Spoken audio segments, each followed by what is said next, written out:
حضرت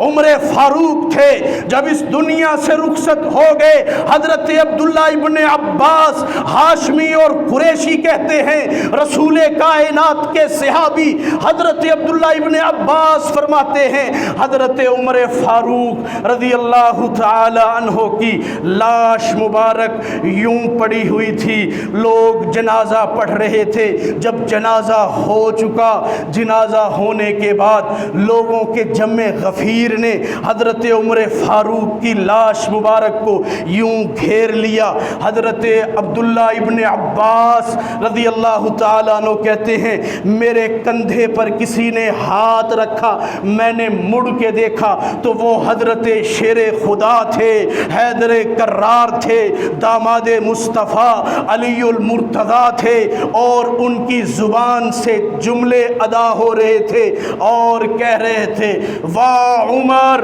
آج کے بعد کوئی ایسا بندہ نہیں رہا جس کے لیے شیر خدا علی المرتضیٰ تمنا اور آرزو کر سکے کہ کاش میرا عمل آپ کی طرح کا ہو جائے اور میں دنیا سے رخصت ہو جاؤں۔ حضرت علی فرماتے ہیں، عبداللہ ابن عباس نقل فرماتے ہیں، امام بخاری لکھتے ہیں، حضرت عبداللہ ابن عباس سنتے ہیں حضرت شیر خدا حیدر کرار کی آڑ میں، ان کی شان کی آڑ میں حضرت عمر فاروق پر شب و ستم کا سلسلہ، ناحق سلسلہ، لمبا چوڑا سلسلہ شروع کیا جاتا ہے۔ آئیے بخاری اٹھائیے، امام بخاری رحمہ اللہ الباری نے صحیح بخاری میں حضرت عبداللہ ابن عباس ہاشمی اور قریشی کا قول نقل کیا ہے۔ وہ کہتے ہیں میں نے شیر خدا داماد مصطفیٰ علی المرتضیٰ کی زبان سے سنا تھا، آپ نے فرمایا تھا مجھے پتا تھا، مجھے علم تھا کہ ایک وقت آئے گا کہ ابو بکر، عمر اور نبی علیہ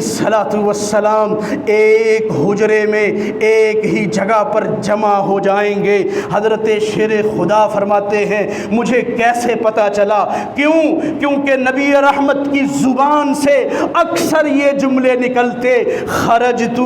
انا و ابو بکر و عمر، میں اور ابو بکر یہاں سے نکل کے گئے، ذهبت انا و ابو بکر و عمر، میں ابو بکر اور عمر وہاں سے آئے، میں ابو بکر اور عمر یہاں داخل ہوئے، یہاں گئے۔ شیر خدا کی گواہی ہے کہ رسول کائنات کی زبان پر ہمیشہ یہی جملے ہم نے سنے کہ آنا، میں ابو بکر اور عمر۔ اللہ اکبر کبیرہ۔ یہ حضرت عمر فاروق رضی اللہ تعالیٰ عنہ حضرت شیر خدا حیدر کرار کے ساتھی ہیں، آپ کے پیارے ہیں۔